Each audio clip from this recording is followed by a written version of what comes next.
Acknowledging that we are in Mi'kma'ki and the district of Spagnagity, the ancestral and unceded territory of the Mi'kmaq people. East Hants further acknowledges the 50 African Nova Scotian communities whose 400-year history have contributed to the province's culture, history, and legacies. We are all treaty people. Yes, I would just like to say that Councillor Perry is going to be arriving late after an appointment. Our first item on our agenda is new employee introductions, and I'll pass that over to the CAO. Oh, sorry, guys.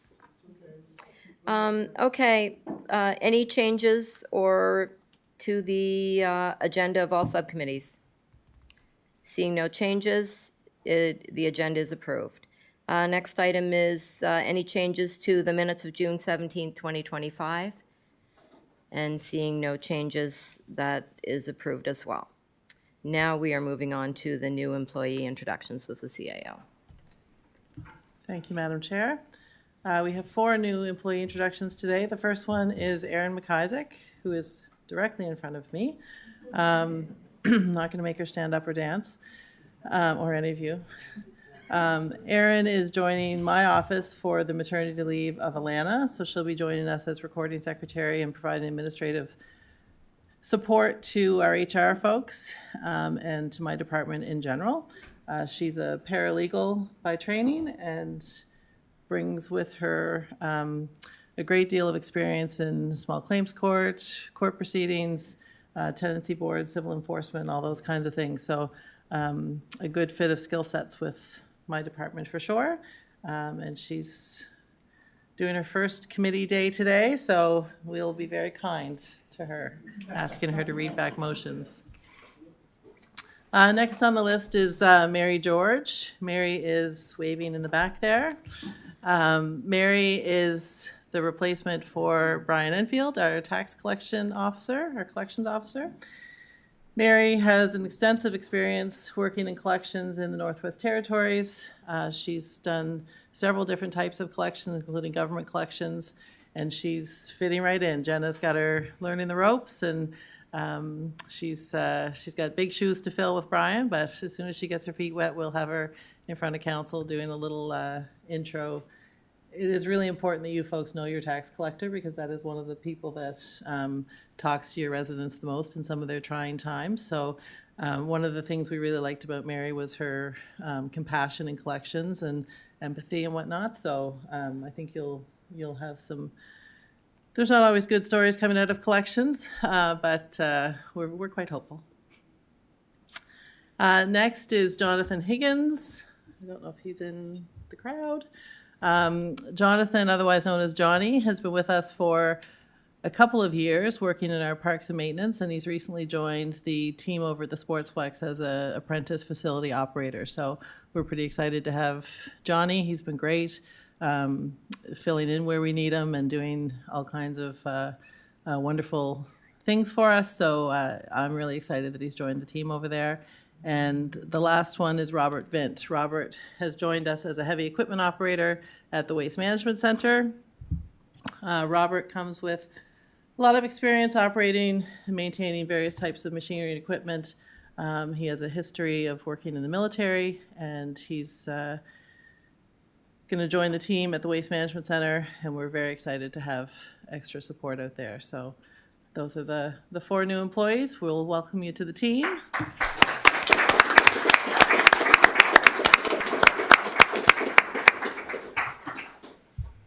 Thank you, Madam Chair. Thank you. Okay, next item on the agenda is employee recognition with the warden. Thank you. I feel like I should be standing to do this, but if I stand, the camera will pick me up from, cut my head right off. So anyway, today we recognize a very special milestone. 10 years of dedicated service from someone who has made a lasting impact on our organization, Alex Collin. Alex joined the municipality of East Hants on June the 1st, 2015, and since day one, she has been a constant and valued presence within our Department of Infrastructure and Operations. Starting as the department's administrative assistant and growing into her current role as I&O administrator, Alex has shaped and supported our operations in ways that are hard to fully capture in words. She has been one of the true builders of the I&O department, someone who doesn't just complete tasks, but helps create the very systems, resources, and tools that allow us to function and thrive. From designing team trackers and process documents to developing public education materials, including our I&O social media content, annual solid waste newsletter, and display banners. Alex's fingerprints are on so much of what we do and how we do it. This past Halloween, she even co-organized and ran the costume Fix and Swap, sewing and modifying costumes on the spot so local kids could find something just right as one of our solid waste education initiatives. And she doesn't stop there. She has been at the leading edge of innovation, like back in 2017 when she took the initiative to research drone aviation requirements and helped bring our first drone services contractor whose visuals and content are still in use today. Her drive to continuously learn and improve is truly admirable. She completed her certificate in local government administration from Dalhousie University and has used that knowledge to strengthen our department's internal systems and improve our service to the public, often streamlining processes to make them more efficient for both staff and residents. Alex is also a team player in every sense of the word. She's always willing to step outside her job description to help where needed, whether it's supporting another department, like she did in 2020 with the senior tax rebate program, using her SAP expertise, or simply stepping in to lend a hand wherever it's needed. One of her co-workers summed it up perfectly back then, and I think we'd all agree the statement still rings true today. Alex, you are freaking amazing. But Alex's impact doesn't stop at the office doors. She's a vibrant and active part of the East Hants community. She volunteers with the East Hants Skating Club, helps lead fundraising efforts, and is a talented crafter many of us know from the annual Milford Christmas Craft Show. Alex, your work ethic, your creativity, and team spirit have helped build a stronger department, a stronger municipality, and a stronger community. Thank you for everything you've given over the past 10 years. We are so proud to work alongside you and can't wait to see what you build next. Please join me in congratulating Alex Collin on her 10-year anniversary with the municipality of East Hants.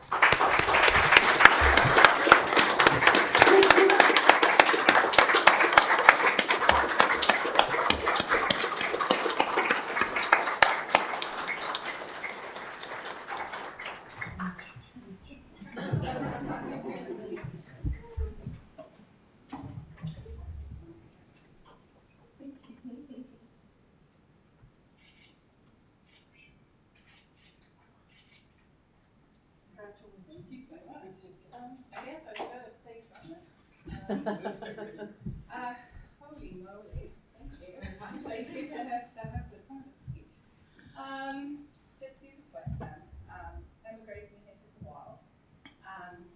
Landing in Nova Scotia in 2014. We were helped by so many people and truly overwhelmed by the amount of kindness that we received.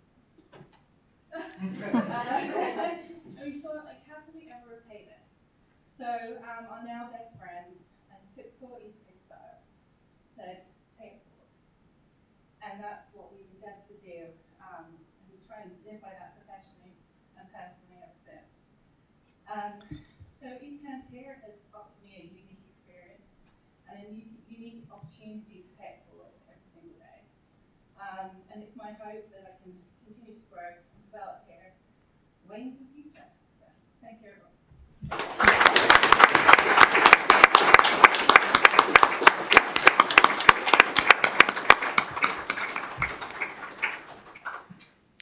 Thank you, Alex, and congratulations, and welcome to all the new employees as well.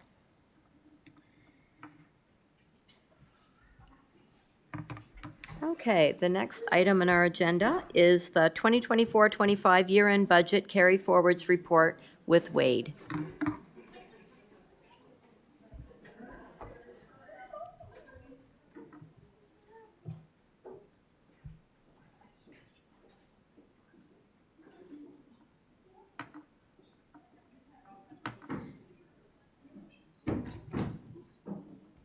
and Jordan.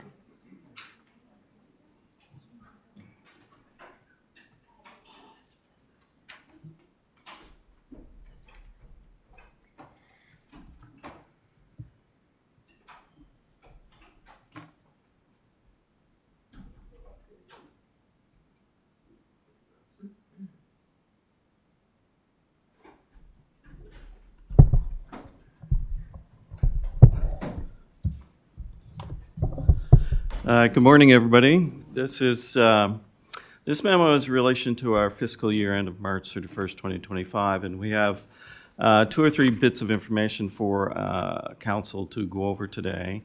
This primarily is in relation to a request to carry forward funds from 24 to 25 to 25-26, but there are some other issues we want to review as well.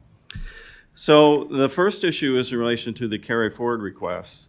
As you know, we have budgets in 24-25, and budget managers sometimes don't spend all of the money in that fiscal year, and they want to carry it forward to the next fiscal year. And that's what's happening here in relation to the motions in front of you today. We have 4 items: aquatic center outdoor waste bins, corporate photography, DAR line survey, fire training facility, and chairs for council chambers. Those are the 4 items that budget managers would like to carry forward to 25-26. We also have some information in relation to the Sportsplex financial results. As you know, this was the first fiscal year that our municipal staff actually took over the operations for the Sportsplex, and the first real experience in managing the operations. We talked a lot about the budget during February and January budget processes. We unfortunately did not have the expectations or the results of the budget that was first derived back in the fall of 2023. The actual surplus was only $30,000 when we budgeted for $292,000. But we wanted to give you an update on the results of the Sportsplex for that fiscal year. The other issue in relation to fiscal year end was 2 reserve issues that we had. When we were completing the fiscal year end, there's lots of various transactions that we have to go back and forth with regard to the reserves at fiscal year end. We did notice when we were looking at these reserve balances in July of this year that we unfortunately made a couple of small errors in relation to what funds they were going back and forth with. So it's explained in the report that one was in relation to the Sportsplex Reserve Fund, transferred to the GTR Contingency Fund, and another one was the GTR Contingency Fund should have been transferred to the Fire Department. But we've corrected these transfers as of effective April 1, 2025 in our fiscal year end records, but we wanted to let you know that we did find those issues in just recently. So, in summary, there's the carry forward issues requests that we have in this report, which there is a motion here, and the other issues are information purposes in relation to the Sportsplex and the 2 reserve accounts. We would be looking for a motion to forward this, but we can answer any questions that council might have. Okay, thank you. First to speak is Councillor Merriam. Good morning. Thank you, Chair. And a question for staff. I was just curious, I know there's a great accounting reason, but what is the rationale for the correction of the $272,000 from Sportsplex Reserve to the GTR Contingency Reserve? I'm just wondering why. So it's simply, as I was mentioning, when we go through the fiscal year end process, reserves are a fundamental factor when we do the various year end accounting entries. And there was an error in one of those postings that should have went to one fund but went to another fund. Okay. They're all operating funds, so when you think about the reserves, we kind of categorize them in different methodologies. One's operating, one's capital, and so on. But these are all operating funds, so it's really just, we have many, many different individual reserve accounts. We just put one into the wrong account Okay. as the other. And we're just giving you a heads up now that we've found it, we've corrected it. Great. Thank you. I'm happy to move the motion.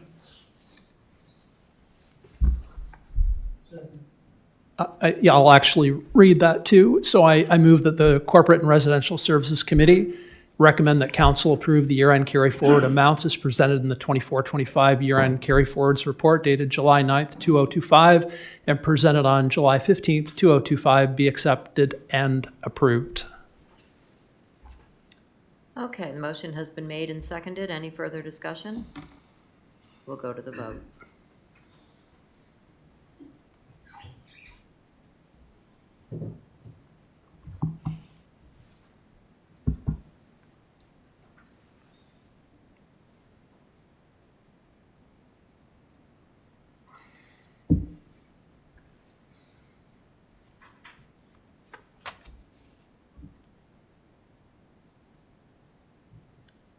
Sorry, we're a little slow here. I think there's an issue. Okay, and the motion has passed unanimously.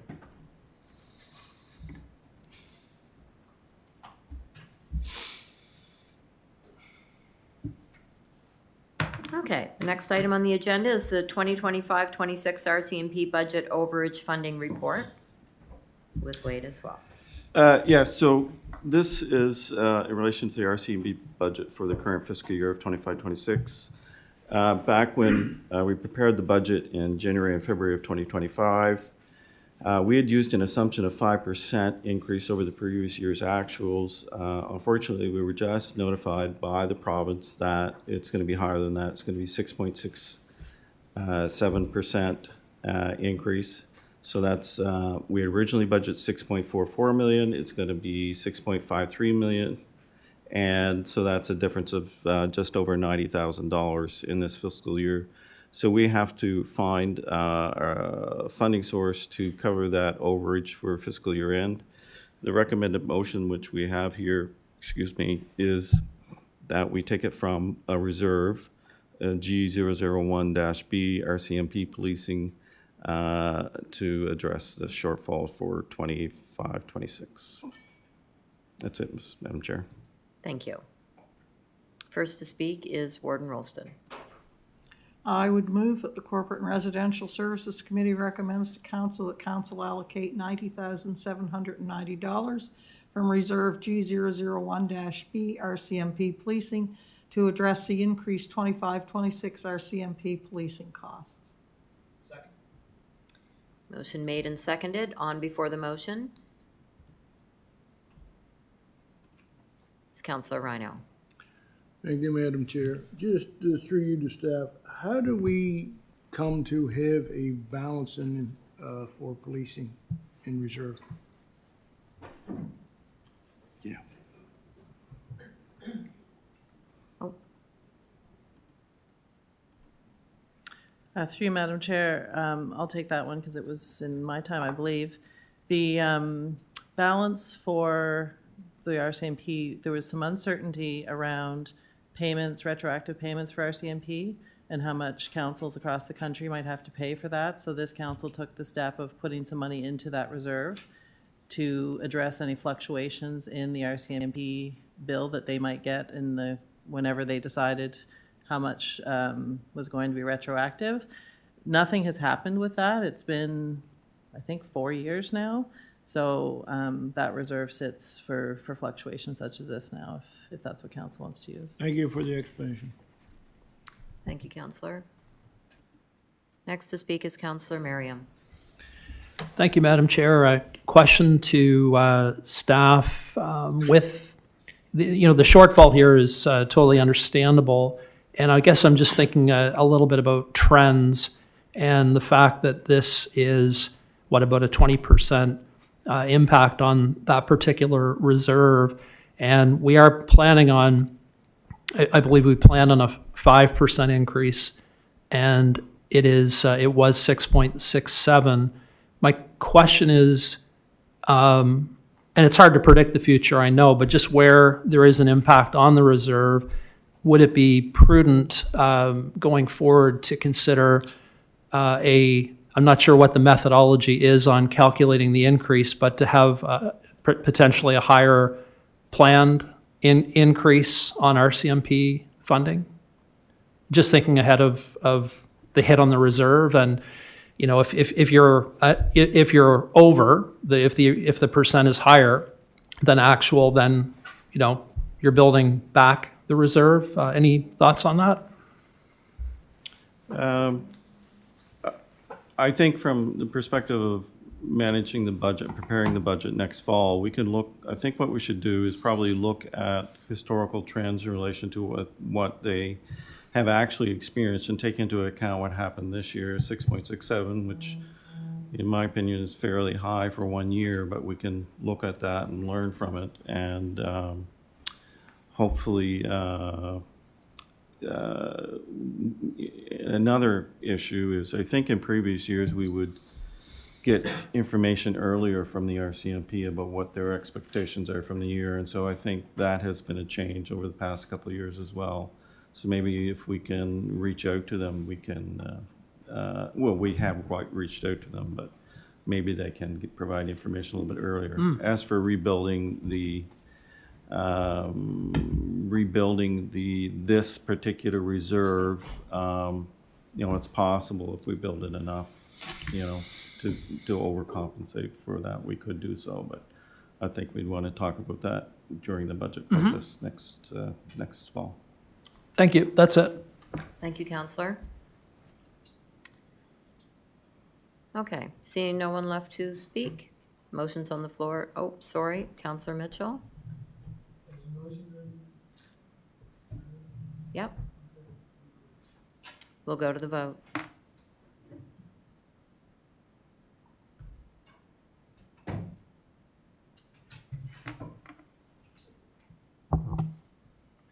And the motion has passed unanimously.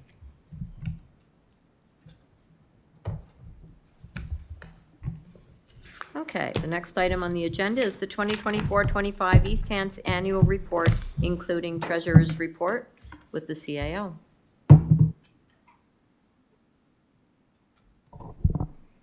Thank you, Madam Chair. So, councillors, this is the pièce de résistance for the year. We have your annual report and your treasurer's report.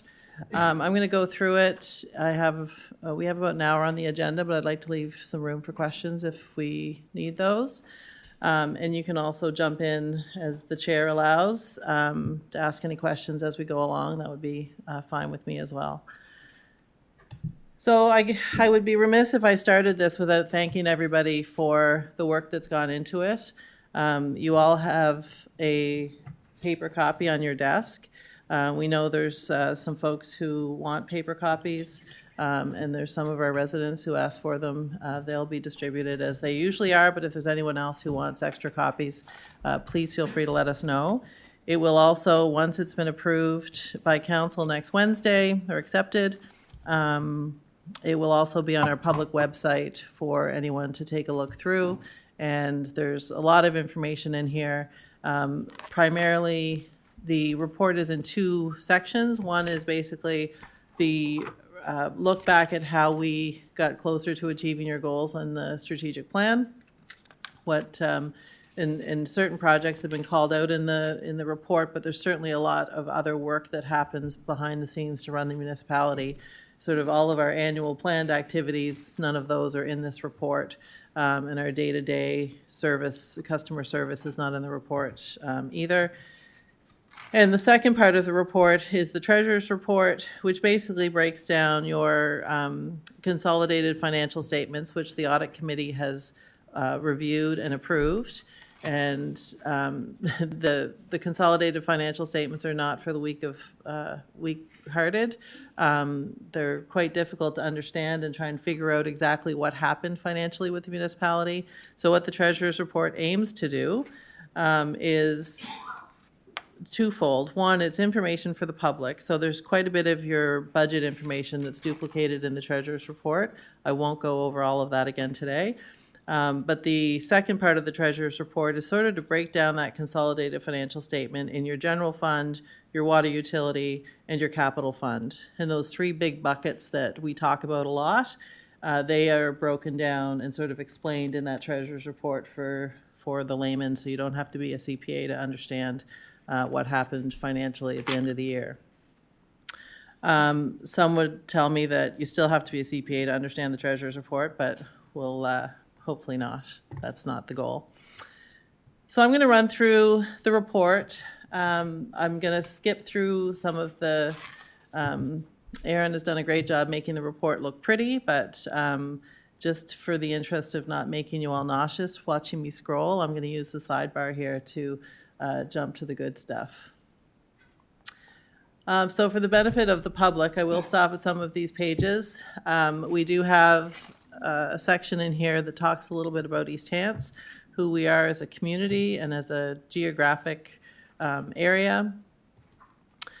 We also have in here our mission and vision. So this is the 2021 to 2024 strategic plan, mission and vision. You will see in September your new strategic plan. I was hoping for this month, but that didn't happen. So in September, you'll see a draft of your new strategic plan for council's consideration. But for this year, we were working with the old strategic plan. So this is, of course, a look back to last year. So your mission and your vision are outlined in the report. We have a message from the warden talking about the new election that happened in 2024, some of the results of that. She also talks about the development that's going on in the community, which is referenced throughout the report as well, and the planning that's being done for East Hants. There's also a message in here from myself, the CAO. This talks more around the work that's being done specifically by staff, some of the bigger projects that we have related to our growth and planning, looking out to that 2050 planning goal that we have. What kinds of things are we doing to get there in the recreation space, in the infrastructure and operations space, utilities and whatnot. And then we talked just about a little bit about our people. So we have an amazing team of people. You saw a lot of them here this morning. We have a team that is second to none across the province as far as the municipal staff go. And I have the pleasure of working with them every day. And I can tell you that your operations are in good hands with the team that we have here. We also have all of your lovely faces in here and who you represent. And we talked a little bit about the governance that's happened over the last year in the report. So you'll see on the screen there's a list of work that you folks have done around approving bylaws and policies. We started a policy program about 5 years ago with reviewing our policies every year, and each policy comes up in a cycle. So you've been instrumental in making sure that we keep on top of that and reviewing those and making them, sort of modernizing them for the community that we have and how you want to govern as a council. So there was a lot of work done in policies and bylaws in 24-25. We talk a little bit about our staff. All of this information you could find in the HR report that was presented to council during the budget. We do have just under 100 full-time equivalent staff now, plus another 75 casual staff at the Aquatic Center. And then for summer, we usually have between 20 and 25 seasonal staff. So quite a lot of moving parts for our HR department at times. We have very little turnover in the municipality from a full-time permanent perspective. But this year we have had a lot of retirements, and maternity leave seem to be the flavor of the day. So we've been doing a lot of recruiting for full-time positions to fill those roles in both of those instances. We've also, last year at this time, we were sort of uncertain as to what was going to happen over at the Sportsplex with respect to staffing. Pleased to tell you that we do have, in 24-25, we filled one position, full-time permanent from the staff at the Sportsplex, the chief engineer. And then since then, We filled 6 other roles at the Sportsplex as full-time permanent municipal positions. So excited to have those folks on board and part of the team on a permanent basis. Your senior management team is also in the report with the number of positions that either directly or indirectly report to them. And then that's sort of the intro to the report. Then we jump into our key strategies. So I'm just going to go through the work that's being done on those strategies has been done this year. So sustainable infrastructure, corporate excellence, strong community, and economic prosperity. What I plan to bring to you in the fall in September is a review of all of these sort of priorities and goals and all of the initiatives over the last 5 years that have contributed to your strategic plan. So this is just this year's snapshot. Some years we work on some initiatives more than others. But overall, when you look at that 5-year picture, you'll get a sense of your plan, what happened, and what the benefits to your community were. So jumping into sustainable infrastructure, we've done a lot of work this year on our water and wastewater service capacity. We've had, over the last few years, we've done some reports on sludge management and sewer treatment capacity, water treatment capacity. And in the fall of September 2024, in the fall, we brought those all together in one report to council, sort of to give you that 2050 vision of what you need to accomplish in the next 35 years to build out your systems and make sure you can service your community. We've also done some work, probably a little more quiet, I guess, on district metering, which is a function of trying to figure out your water loss prevention and trying to isolate your systems so you can better find leaks and better manage how much water is coming and going from each area in the system. A lot of work has been done on that, mostly at the staff level, and it's providing some really great information for us. And of course, this year we had our Shuby water treatment plant well failures. Those consumed a great deal of time trying to the emergency repair that we came to council and asked for back in the summer of 2024 is still underway. So it's not a quick fix, but it's a pretty significant project for Shubenacadie. We've done a lot of work on our properties and our asset management this year. We've got a property dashboard now that has facilitated conversations with council as far as what properties you might want to declare surplus. And we've done a lot of work with our water, wastewater folks, tremendous partnerships amongst our team to really build out our asset inventory. And I'm not going to go through all of the different elements of it, but every time I get an update on asset management, I'm amazed by the work that's being done in that field. And the data that's being driven by that work and how it's aiding in decision-making in the municipality is fairly impressive. Just make this a little bigger. We also have our water supply and on-site sewage disposal system upgrade lending program up and running, and we continue to accept applications in our property assessed clean energy program. Those are both residential programs that people are taking advantage of. As far as transportation infrastructure, so this is one of the goals on that improved connectivity throughout the municipality. We're very successful getting our Enfield Crosswalk project done this year, something that council's been asking the province for permission to do for years. So very excited to have that done. And we've also been continuing our work on the DAR line. We completed a lot of active transportation trails, including trails across in the Commerce Park, on the 214, and we've got grants in for the transportation link between Kiln Creek and Highway 214.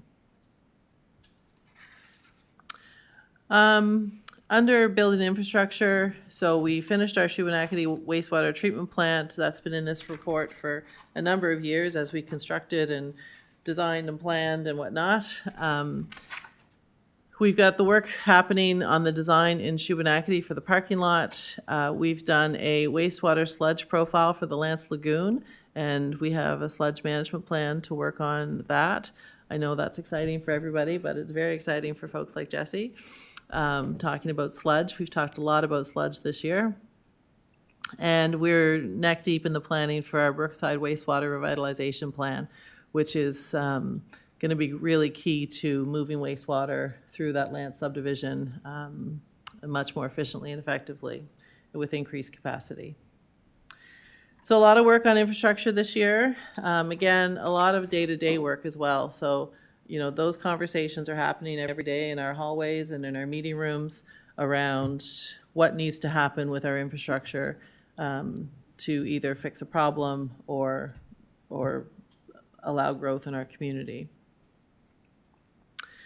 Under corporate excellence, this is where sort of the internal work of the municipality and what's happening internally. In the past year, we've done a lot of work around the bringing on the Sportsplex.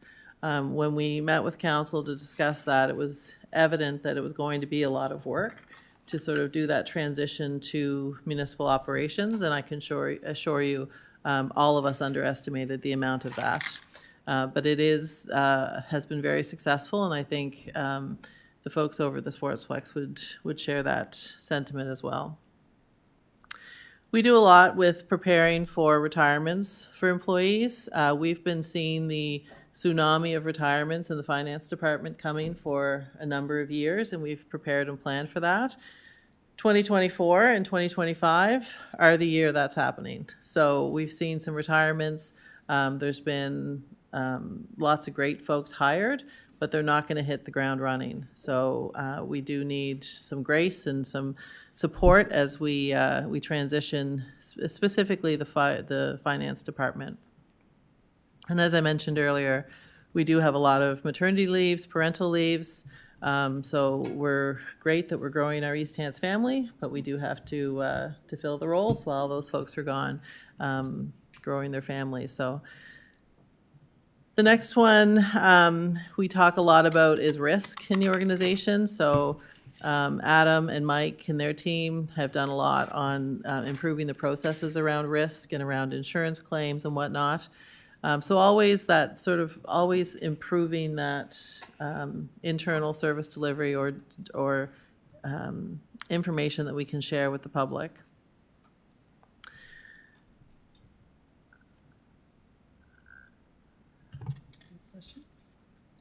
Oh, go ahead, Warden.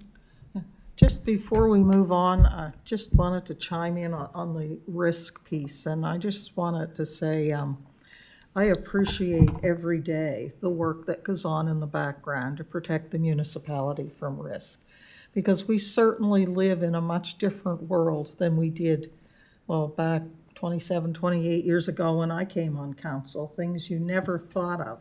And now it seems that around every corner, there lurks some type of risk that could cost this municipality and the taxpayers, you know, enormous amounts of money, much less reputational risks. So just weighing in on that, I am grateful every day that we have the excellent staff we have to manage that and to advise us when we are making decisions as to where they see the risk lies, so that we can make informed decisions and protect ourselves as best we can. So just weighing in there, I just wanted to say appreciate that every single day. Thank you. Thank you, Warden. Thank you, Warden. The other work that we've been doing this year is around our requirement to meet some legislation that the province put in place for April 1st, which is preparing we prepared what we call the Equitable East Hants Plan for submission to the province under that required legislation. And we've got a plan in place to start that work. It was done right at the tail end of the year, but this year will be the year that we start some of that work ongoing. And you folks, of course, did your training on your climate change action plan, climate leadership to prepare for updating your climate change action plan. So that work will be undertaken in the next year as well. Under accessibility, we've got a commitment of council to do some accessibility work and audits on some of our major buildings. We've also been able to add mostly through grant applications, accessible equipment to some of our playgrounds. And we're always trying to improve the plain language that we use in our communications so that folks can understand what we're trying to tell them when we put information out to the public.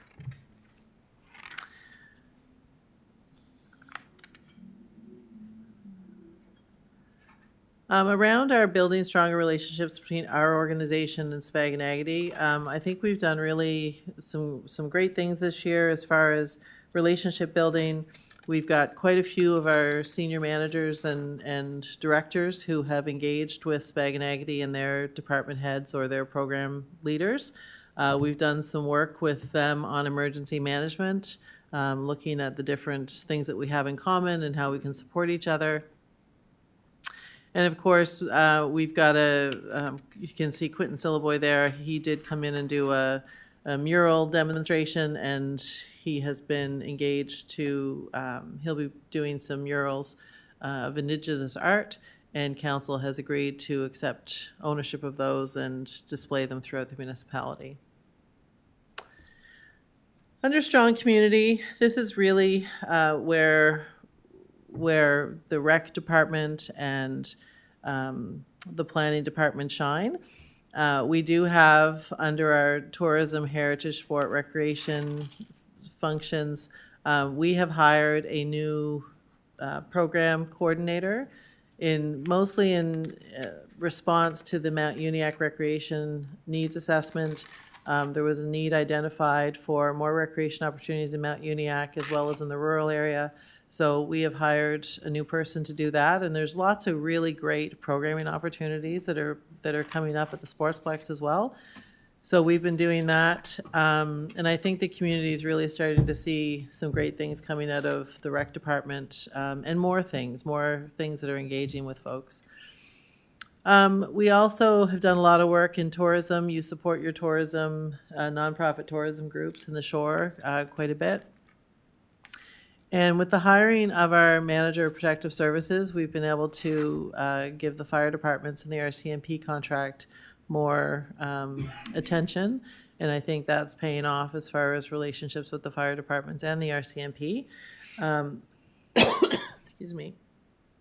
This council also supported a fire training facility up in the Knoll Shore for firefighters. And you've done a lot of work providing grants for fire departments and then setting up the Rural Fire Department Capital Grant Fund and funding that on their behalf. This year we did two playgrounds, one in the Center Rawdon community and one in East Uniacke, the community park. They're both beautiful playgrounds. One of them, there's some pictures of them later in the report. But they're part of your playground strategy, and every year we try and get 2 or 3 new playgrounds throughout the community. So this year those 2 communities were the recipients. As far as Pride of Place, we did our design awards this year. Anyone who wants to see the results of those, they're on the website. We also granted some money to the Legion in Mount Uniacke for some flagpoles, and they will be flying the Grand Council flag as well as the Municipality of East Hants flag. So making sure that we have presence in those communities as far as flags that are important to folks. And of course, we had lots of different recreation activities, your volunteer rec awards. There's more on that in the rest of the report. And all the work that you do on your community plan, and again, strengthening the relationship between the Mi'kmaq and East Hants communities, which is different than earlier where I spoke about strengthening the relationship between yourselves and the community leaders in Spaganagity. Under economic prosperity, so we have an approved economic development plan, which we're working through. This year, the real work was done on the Lance secondary planning strategy. You'll see that throughout this document. And the Mount Uniacke secondary planning strategies. So those two pieces of work will feed into your community plan review of 2026. And as you know, but the public may not, that has been a significant public consultation, significant reports and work presented to council to make decisions on what you want that draft 2026 community plan to have included.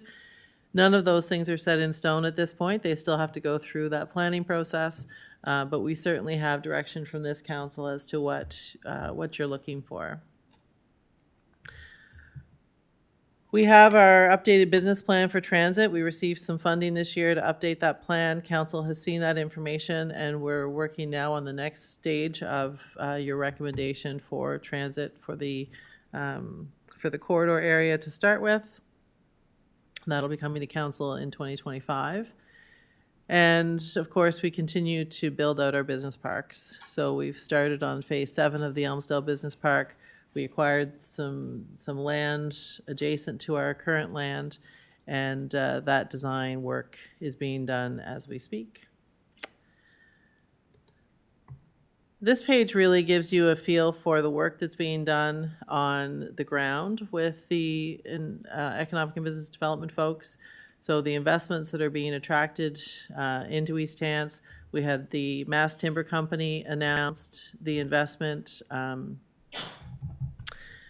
of $215 million up in the Elmsdale Business Park. That's a massive project for East Hants.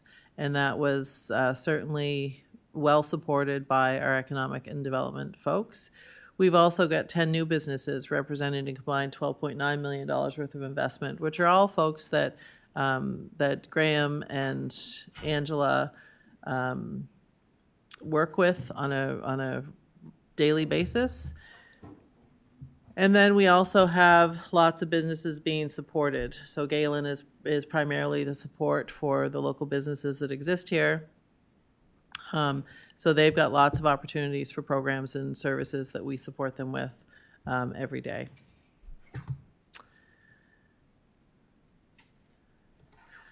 So in the report, you also have sort of our day-to-day stuff. It's important, I think, for people to have a sense of what it takes to run a municipality. Just the sheer volume of some things is incredible. So we have information here on water and wastewater and the Waste Management Center. I would note that I believe these 1,000, it's not 2,100,000 tons, it's 2,100 tons. So we're going to fix that.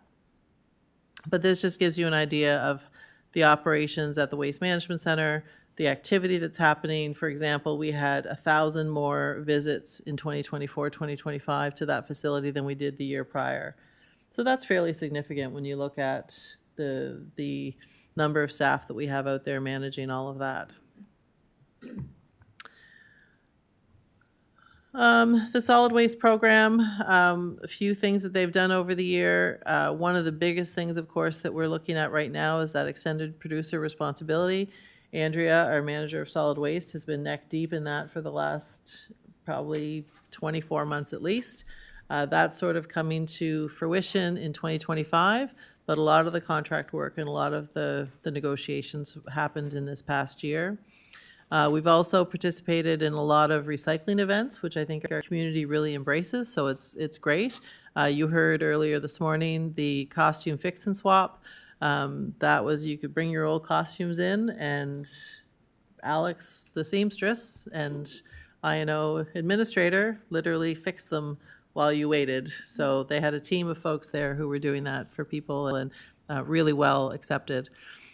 We also partnered again with Coat for the winter warm coat drive, where over 1,000 people were able to get new coats for the winter without going to the store and buying one, so all recycled.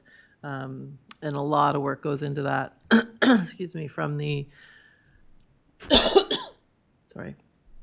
from the volunteers who make that program happen. As far as planning and development goes, we had 3 significant things happening this year. One was your housing strategy, which you'll see later this afternoon. That is a group of folks from the community and our staff and counselors who have put that plan together, and most of that work took place over the last year.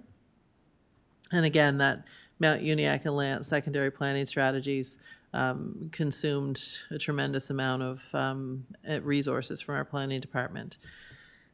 We had our triennial East Hants Design Awards with the 2 proponents as the winners was Aroma Maya building in Enfield, and there was a apartment building in Elmsdale from a numbered company that won a design award for improving the village core of Elmsdale. So great to see those awards and lots of beautiful designs happening in East Hants. And again, you've all been part of the applications that have happened this year. They're on our website. 10 applications were reviewed, 8 were approved. We had 2 that were rejected. And you also did a lot of work this year on exempting permit fees for accessory dwelling units. This is towards your housing strategy that you're going to look at this afternoon. Permitting small mini homes to be used as accessory dwelling units, and updating your civic bylaw as part of that governance structure of your housing support. The report also has some stats in here around the number of units that were built, all the work that's being done in the planning department. Jumping into parks, I've mentioned most of this, so I won't go into it again around what we've built this year. But just to say that we do have open space contributions of $241,000 this year, plus work that's been done in lieu of contributions. So those are always sort of negotiations and discussions between the developer and park staff on what those funds will be used for to build out those newer communities. And then this year you also invested in moving the Walton Lighthouse as part of your climate change management plan. That lighthouse was getting dangerously close to the shore, so that was a project done in consultation with the Walton Area Development Association, who actually operates the lighthouse. And there it is there. I think I've talked a lot about the recreation aquatics so far, so that information is there just around the work that's being done, the aquatics and the East Hants Sportsplex. What I didn't mention earlier is the aquatic center was reopened in 2024 after the flood damage from 2023. An immense amount of work to reopen that facility. Everything has gone through insurance. I think we have a couple of other outstanding invoices to get through. We do have a closure that's happening, our maintenance, in August, and that work will finally be done. There's some work that can't be done until the building's empty and the tanks are empty. So when we do our shutdown in August, we'll finalize all of that work. And I guess the story around that is the return to operations was, and we knew this was going to happen, it was difficult with respect to staffing, because we basically lost a year and a half of developing new staff to come into the roles. And you're constantly in an aquatics facility, constantly building new staff from the ground up, really. When you get them when they're young, they're in the swim club, they take your classes, they do all their stars and their programs, and then they become lifeguards. Well, when you've got a year and a half gap, that's difficult to fill. So I personally thank the residents for their patience. I know there weren't as many spots for swimming lessons, and there weren't as many open swims at first, but I think we're through that now. We're sort of on the right track, so we hope to be recovering from that and into full operations. We'll note here in the fall session, there was 618 participants, and 751 were registered for the spring. So you can see that jump as we start to get more people signed up for working at the Aquatic Center. Under community development, lots of work being done. You folks have been involved in most of it, so I won't go through it all. But lots of grants, lots of support for volunteer groups. We've done our volunteer fair again, which was a success. We had 10 organizations there looking for volunteers, and we had about 100 people come through looking for opportunities to volunteer. So hopefully some love matches were made that day, and we now have a better supported set of volunteer groups. We also supported our volunteer awards, recognizing that Margie Newman, it was the 2024 Volunteer of the Year Award, model volunteer. So Margie will be representing East Hants at the Provincial Volunteer Awards last year.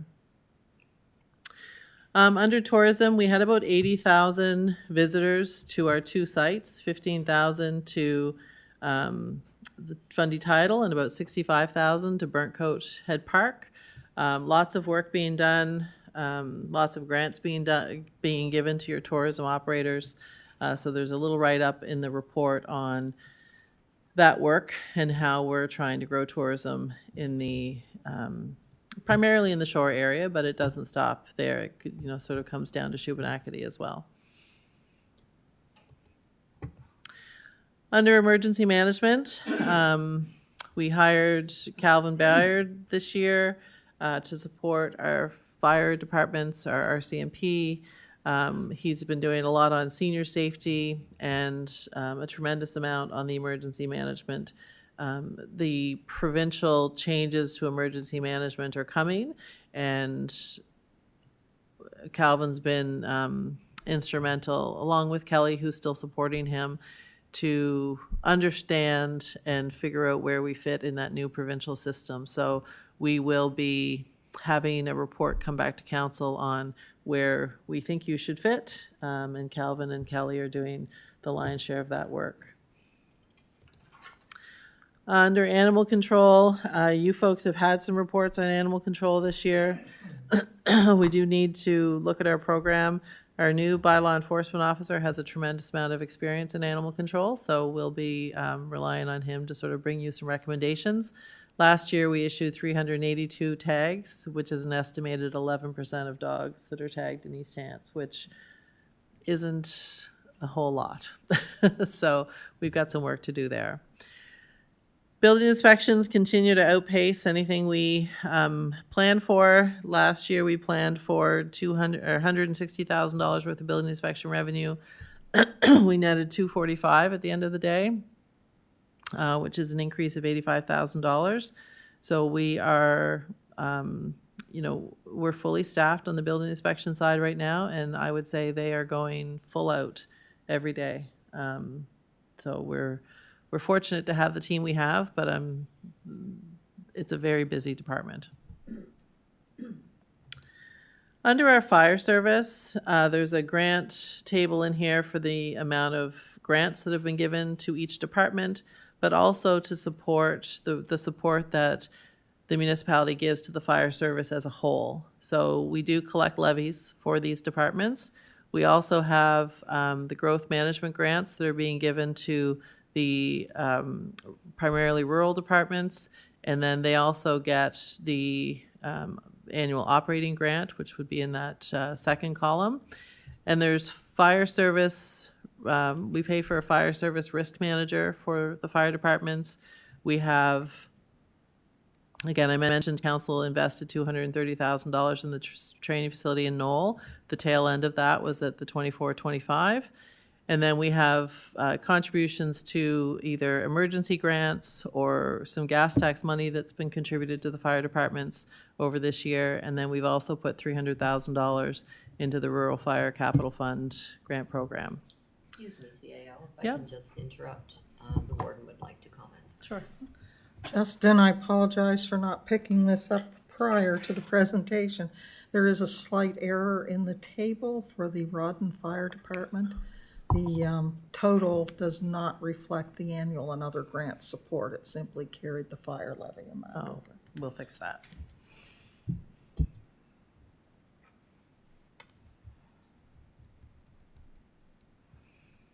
Okay.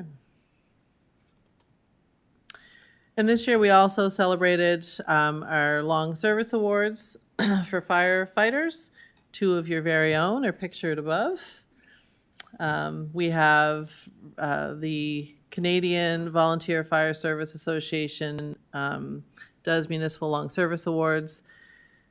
This year, we had recipients of the 30, 35, 40, 45, and 50-year awards. And again, your Councillor Rhino and Councillor Mitchell are pictured in the report. Congratulations, gentlemen. The report also has a couple of pages on an RCMP report. Council has had the opportunity this year, as we have in past years, to work with the RCMP to do the annual performance plan. And that plan is where council works with the RCMP to come up with council's priorities for policing in the community. The 4 areas that have been identified are community engagement of police. Council's talked to the RCMP a lot about just being out in the community and being seen. Road safety, crime prevention, and then part of what they've asked, council has asked the RCMP to do is provide data to them so they can make some solid decisions around policing in East Hants. Now, I will say we've got, there has been a police review done in the last few months, and there's going to be some changes in policing as a result of that. We're not sure what those impacts are going to be yet for East Hants. I think there's a question from Councillor Musa. Thank you, Madam Chair. I was trying to think how I asked this question, but it's about planning. So we have that 100-lot bylaw that hindering like development in two major areas. Shouldn't be in our strategic plan something to find a solution if we stick with this for now? Yeah. Through you, Madam Chair, we can discuss putting, I think you have a report to talk about that later this afternoon. I think if we're stuck with that bylaw, we should be looking at a solution in the future to maybe find something to. Yeah, the council didn't make any decisions on that. There is an opportunity this afternoon for you just to continue your conversation around that, so. If that's something, if you don't come to a conclusion this afternoon, you may want to put that in your plan for next year. Thank you. So that is the annual report. I'm going to jump into the treasurer's report a little bit, not for very long, but I'm going to, there's a lot of information in here that talks about property assessments and tax rates and whatnot. This information was all in your budget, so I'm not going to go through that, but it is there if the public wants to take a look. I will note on page 53, this in your version that was online on the weekend was said that Milford was paying 3 cents. It's actually 36 cents, so that has been updated. So a lot of this information is around the budgeted information. We do have some actuals for D-transfer tax.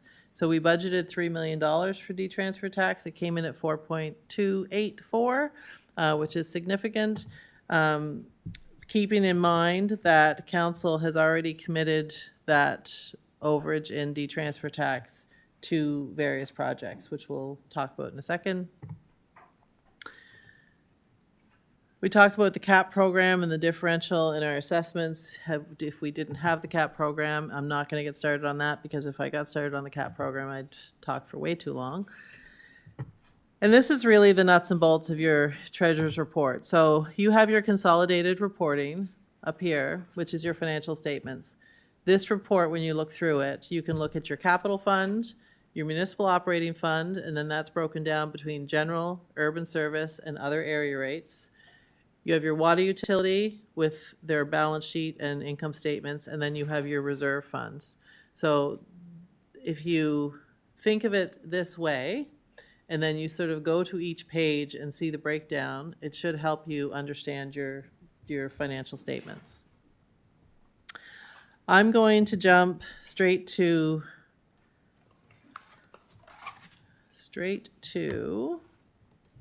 this page, which is page, 63.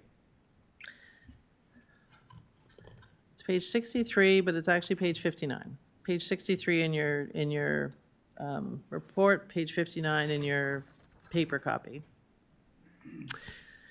So this report, basically, you'll see that there was a $6.1 million surplus in your consolidated statements, and that sounds like a lot. But what you folks are used to seeing and hearing about the surplus is just the general tax rate surplus. So really, that's the $2.2 million first line of that table. That is explained further on page 68 as to the breakdown of how we got to that. The one difference this year is normally anything that you had approved to come from that surplus to go into reserve would have been already done. So for example, the 1.6 million that you approved to go into surplus for various purchases of land and the Mount Uniacke Recreation and the Fire Capital Fund, that normally would be already out of this. So it would leave you sort of an $800,000 surplus. This year, it's still in that number, but it's explained throughout the report. This year, we saw an urban service variance, a positive variance of $291,000 in the urban service rate. That is also explained on page 70 of the report.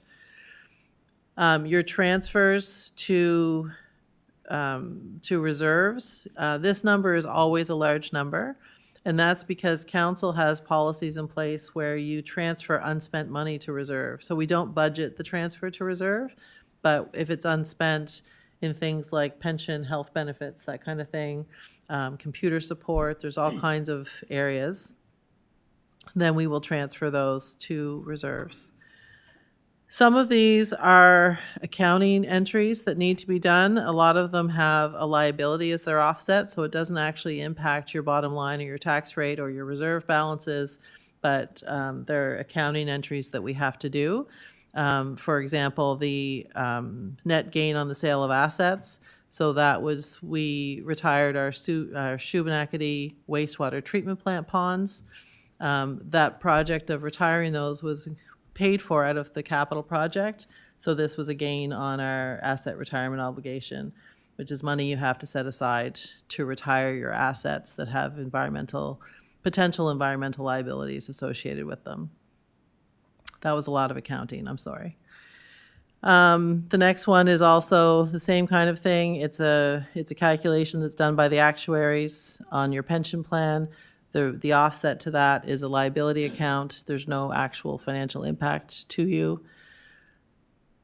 The other ones are the next couple are fairly small. The water utility variance is it's a positive variance, but there is a deficit in the water utility. But we thought there was going to be a larger deficit than we actually had. So we were estimating a $600,000 deficit. We had a $300,000 deficit. So that's actually a positive variance in this table, but it still is a deficit in water utility. The other thing that is in here is $2.1 million of interest earned on capital reserves, which we don't budget for, but those dollars don't hit your operating statement, they hit your capital statement. So that's all of the interest on those. And then the other ones are all, the next group are either minor variances or again, those asset retirement obligation calculations that are done for accounting purposes. So that's the explanation sort of that consolidated balance. And then as you go through each section, we explain those sections to you. So the capital fund, we're looking at, these would be basically your capital spending per year. Everything is outlined in the next few pages for your infrastructure highlights and sort of what was spent on each project, where the funding came from, and those totals. So the Shubenacadie Water Treatment Plant, the Walton Lighthouse relocation, active transportation, the Lance Water Tower renewal. We've talked about all of those except the Lance Water Tower renewal throughout the report. We also did some work this year on the Elmsdale Water Tower renewal that will be highlighted, I assume, next year. And then the crosswalk in Enfield, the two parks that we talked about, those are also sort of the highlights of your capital work for this past year.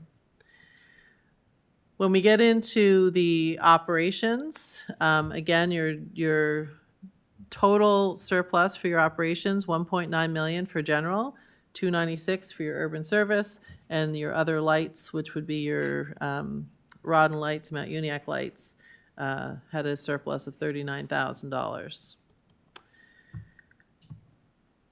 There are some tables in here to help you. You see these tables in all of your budgets and all of your reports. These tables will also go out on your tax insert for the public. And again, you look at the RCMP mandatory provincial transfers and fire protection, and you realize fairly quickly that about 43% of your general expenditure operations you have very little control over at the end of the day.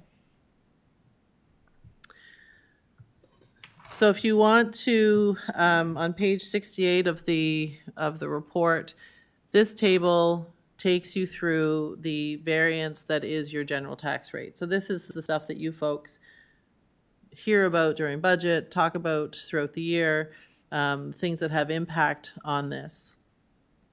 So we talked a lot about some of the work that's being done, some of the revenue. We did have a higher than budgeted de-transfer tax. Again, council, if you look on page 69, which is the next page, I'll just scroll down to it, you did take the lion's share of that de-transfer tax and more, the overage, and you purchased some recreational land in Enfield with it. You took a proportional share and put it to the Rural Fire Department Capital Reserve, and you took a proportionate share and put it to the Mount Uniacke Recreation Fund of $338,000.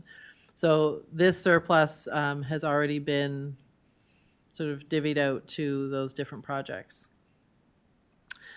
Just some things to note. We had an exceptional year as far as tipping fee, scrap metal, and RFB diversion credit revenue at the Waste Management Center. We had an extra $269,000 of investments and on our receivables. So that number is going to fluctuate with the amount of money you have in reserves. It's going to fluctuate with the amount of with the prime interest rate, because your taxes on your interest on your taxes fluctuates with prime interest. So we know that's been changing from between budget and actual times. I think most of the other things are fairly self-explanatory on the revenue side. On the expense side, most everything is self-explanatory there as well. Your various wages and honorariums, those would be things where we either have vacancies or we have positions that are created in a year and not filled throughout the year. In this case, I believe most of that would be an IT position that we have unfilled and other positions for project management in the corporate services department. So the next page, you'll see the urban service rate. Most of this is self-explanatory. The wastewater management fee is $52,000 of that 78, so that's just based on increased consumption in your water utility. Transfers over to more revenue on your wastewater management, because everything you put down the drain has to be treated at the waste management plant. And then we have some other savings in the urban service rate. I'm pleased to see the urban service rate with a surplus of $296,000. It's important that with the work that they have to do on their sewer and sidewalks and whatnot, the reserves for those are good to increase with any surplus. And the reserves are, of course, over here on the next page. They have reserves of $5.6 million, which in a utility-based balance sheet is really not a lot of money when you talk about the projects that they're doing, are sort of that $9, $10, $12 million range. We will talk a lot about the water utility in the coming year. There is a rate review underway. Last year, we had budgeted $653,000 deficit for the utility. And we managed to bring that in at a $320,000 deficit, despite a lot of really high-cost water main breaks. You've seen throughout the year, as we've posted our budget overages, quite a few water utility related. We've had two that were particularly large and very expensive, and then just more of the same. So with our leak detection program as well, we're able to find leaks and fix them more often. So that's driving those costs up a little bit as well. Understanding this is happening, we've also tried to cut back on some of the other things that needed to be done, but were more discretionary than the repairing those leaks. There is a whole section in here on reserves. I'm not going to go into it. Only to say that there is on page 125, I believe. On page 125, there is a whole list of reserves, much more detail than there is in the treasurer's report. So if you wanted to look at what we specifically have reserves set aside for, it's well laid out there. There are financial condition indicators that come from the province in this report. These are a year behind the rest of the data in the document, but the province takes some time to compile them. The only thing I would bring to your attention in this one is we've asked them to look at the 3-year change in tax base because we believe that the formula is wrong and it's picking up the wrong amounts for that formula. It wasn't apparent until the CPI outpaced the assessment growth so significantly with the inflation that we had in these years in particular. So we've asked the province to look at that, and they've struck a committee to make sure that these indicators are telling them what they think it's telling them. Regardless, it's an orange, which means we have to keep an eye on it. And it's how your tax base is either keeping up with inflation or not. And I won't get into the specifics, but we've put in a request to have that reviewed because the formula is picking up different years and comparing apples and oranges. And then the last part of the treasurer's report before you get into the financial statements is a list of all the grants that you've given out over the last year. This is a legislative requirement that we have to put a list on our website of all the grants that are put out every year. So we've chosen to put those in our annual report. A significant contribution that council makes to the community, $1.7 million worth of grants going out in either tax exemptions, some local small community grants, grants to individuals going on sports trips, that type of thing. So a lot of great support for the community. And that's it. So that is the report. The consolidated financial statements are attached as well. They are approved by the audit committee. And I believe council's already made the motion to accept the financial statements. So that is the treasurer's report that helps explain it all. Thank you, Madam Chair. Thank you. Okay, we've got a few people want to speak. First, Councillor Rhino. Thank you, Madam Chair. I'm a firm believer in praise should only be given out when warranted, and that too much praise can work to a detriment. But having said that, I would like to say, while some of these subjects within both reports I did not agree with, I must say this is a well done report that anybody in the municipality can access and can understand. Well done, and I just can't say enough. This is a great report. Thank you. Thank you. Thank you, Councillor. Okay, next to speak is Councillor Tingley.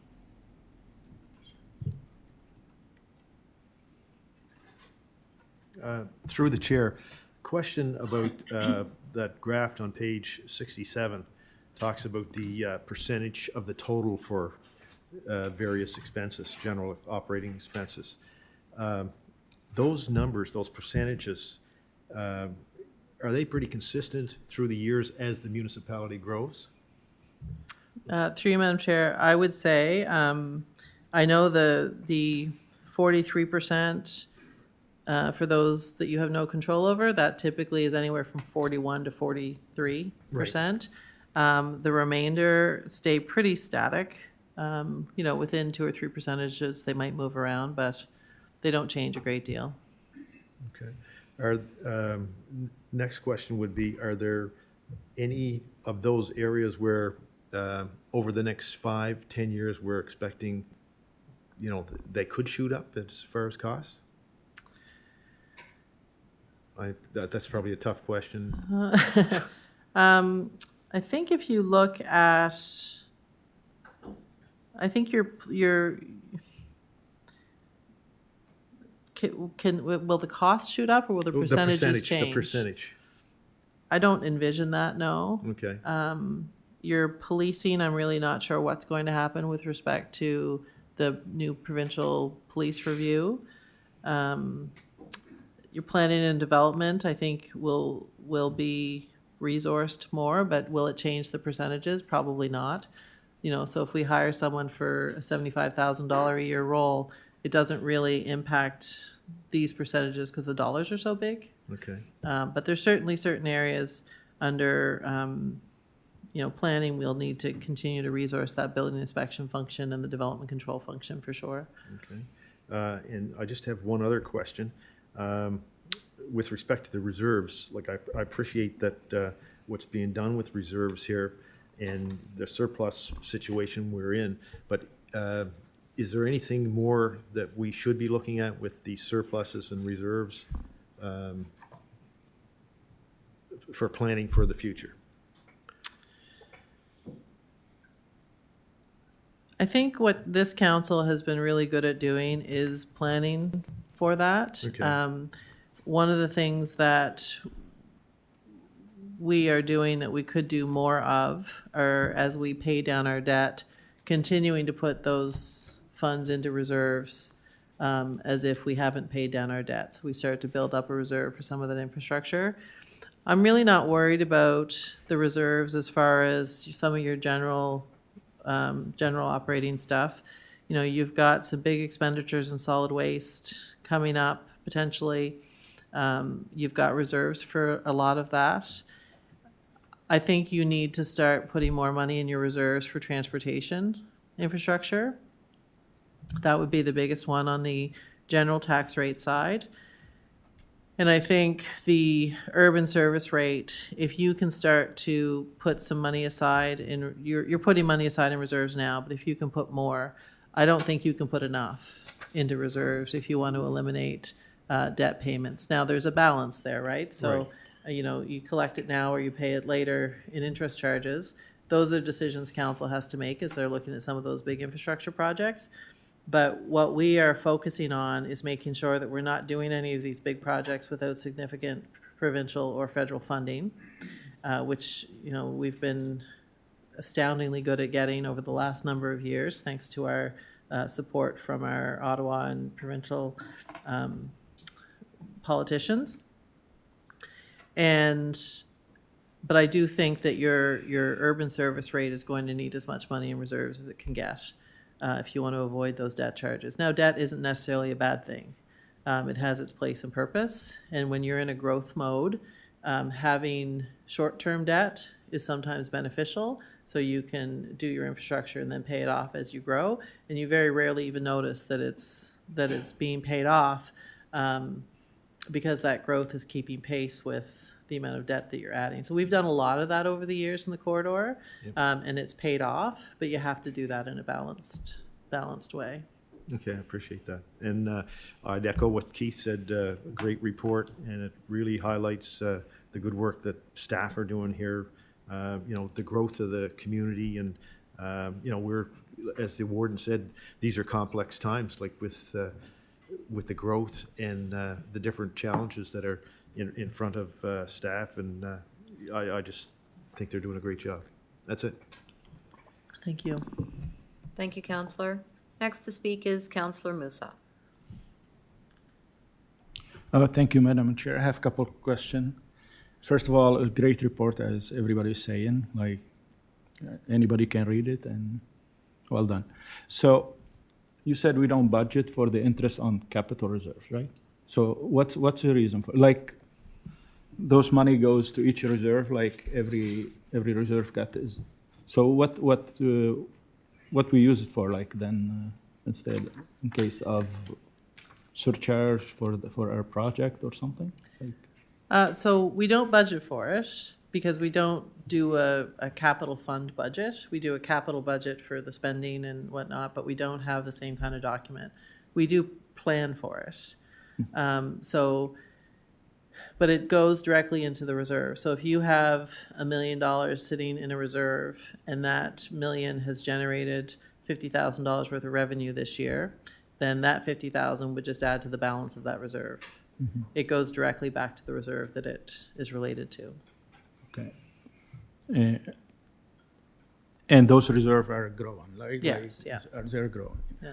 So one more question, just for personal information or for everybody, like, when the interest rate go up or down, how it Yeah. affect us, like, for our debt and capital? So is it in our advantage to go up or down? Like, I just wanna, Well, it's always in our advantage to go up because go up.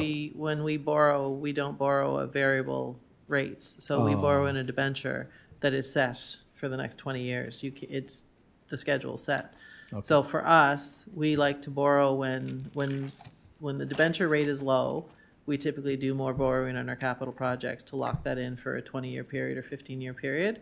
And then when there's an advantage and a disadvantage. The advantage when the interest rate goes up is we earn a lot more money on our Capital. reserves, on our capital, both operating and capital.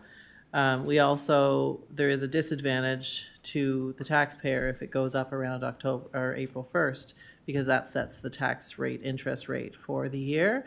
So that is not an advantage for the taxpayers based on our policy. But really, there's no other way you could set a static policy, but that doesn't change with the times. So I guess it is a disadvantage to the taxpayers who have receivables on their accounts if it goes up. But generally, it's positive for us when it goes up. thank you. Thank you, Counselor. Next to speak is Counselor Dixon. Thank you, to the chair. First of all, acknowledging the excellent report. Two questions. How are we doing on the building inspections? That seems to be a common thing out in public, and I know it's hard to get inspectors. Alan can answer that. Okay, I think the CAO is going to take that. Oh, John, okay.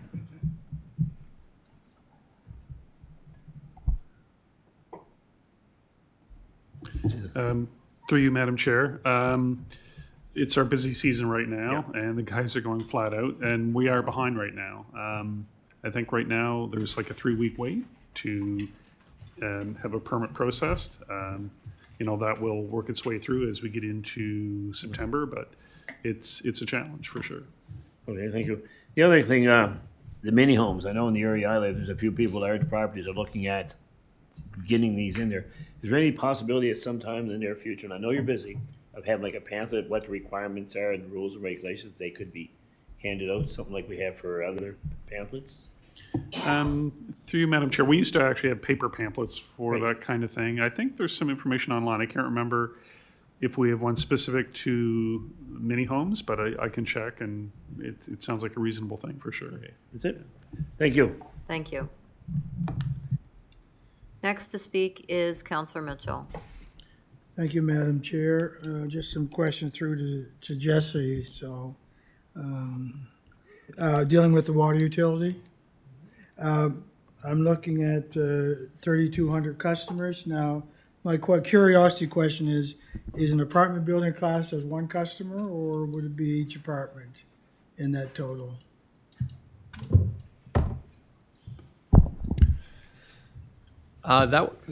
Through Madam Chair, that's one customer. One one customer, but several dwelling units. So The second part is, the second one was the water rate review. Is that gonna be done this year? that is the plan. Yes. Okay.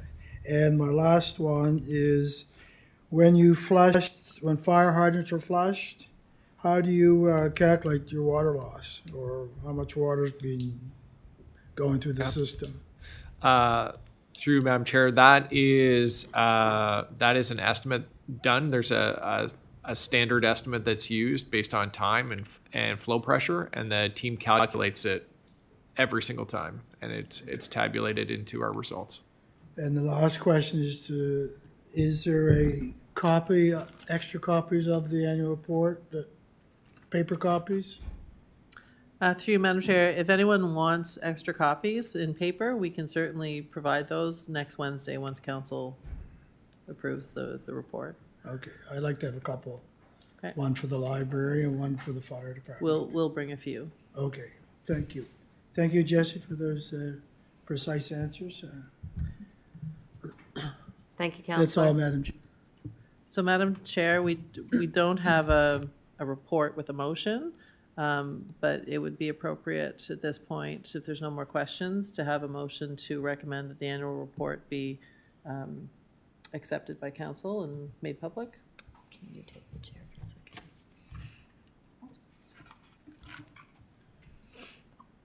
Go ahead. Oh, thank you, Madam Warden. I just wanted to comment on as well.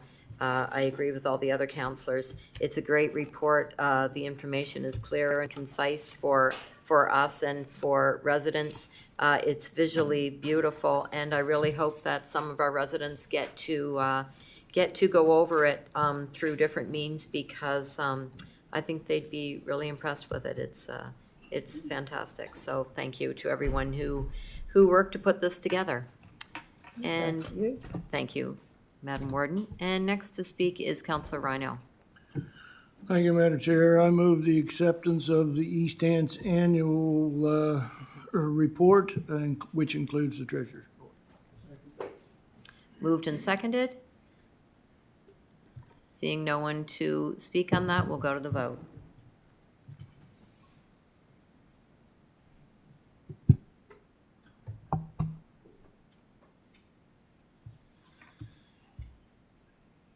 And the motion is passed unanimously. Thank you, Madam Chair. Thank you.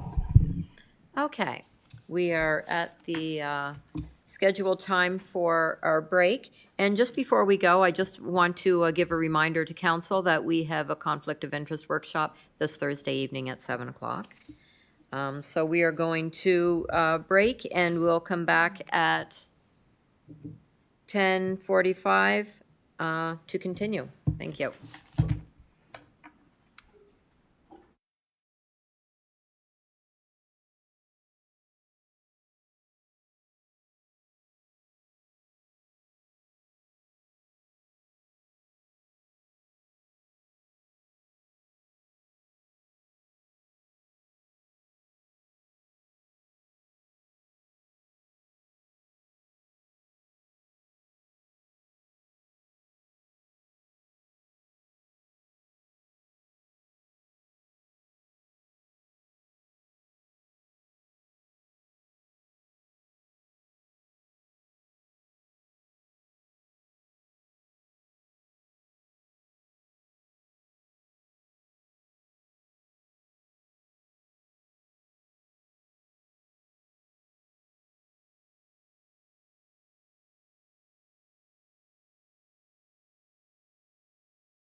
Services Committee.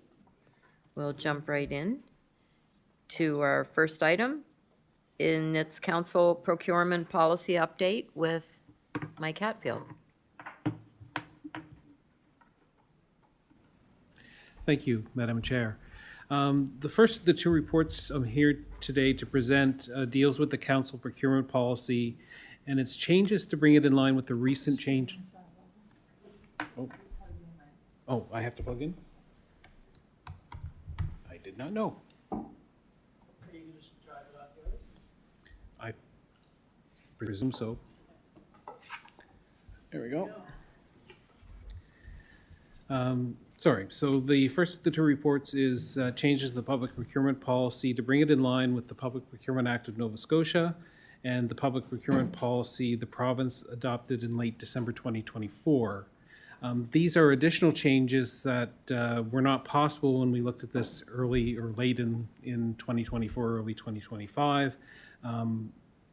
So these are now possible.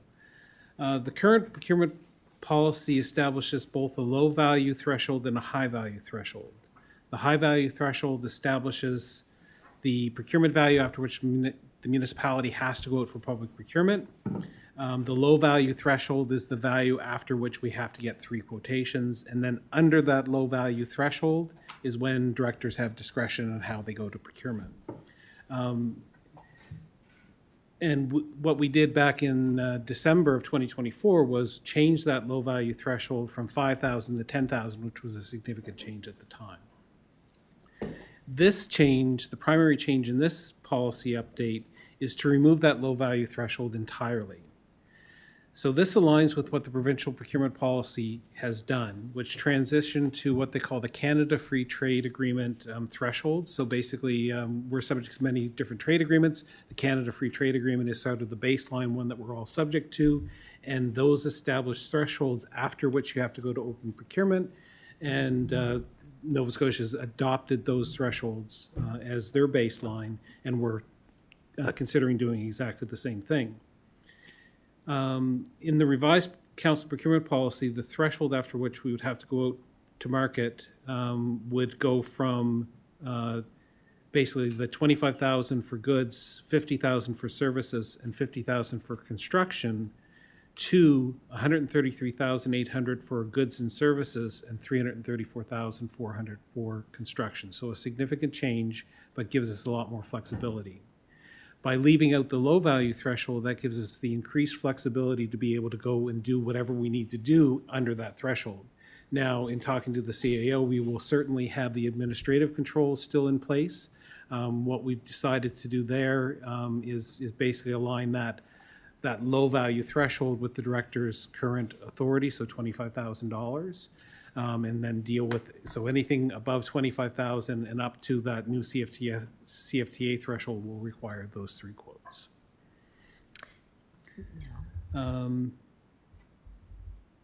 There's no financial impact as a result of this report. The recommendation is that we change the council procurement policy to align the high value threshold to those Canadian Free Trade Agreement thresholds, including the adoption of the other revisions that I've included in the draft policy. I've got a couple of recommended motions there. I'll leave those for the moment. The first modern version of this policy was adopted by council in 2012, and then substantial updates occurred in 2019. And January of 2025, we did the last update. The purpose of the council procurement policy is to establish how the municipality will fulfill their obligations under that Public Procurement Act I mentioned. This policy is meant to inform council, staff, suppliers, and the public with respect to how East Hants will procure goods, services, and construction. It's been designed to drive best value for the expenditure of public funds on the acquisition of goods, services, and construction by maximizing competition, adopting commercially responsible business practices which reflect the needs of the citizens of East Hants, and conducting open, fair, and transparent procurement processes. The province has recognized, and by making changes to the Public Procurement Act and their policy, that there's a significant challenge in the marketplace right now in buying stuff. And basically by adopting these thresholds, they're giving themselves as much flexibility as possible. We're just sort of tagging on, doing what we can based on what the changes they've made. Because we're starting with the sort of the baseline trade agreement that affects us, there are no trade agreement risks in adopting these thresholds.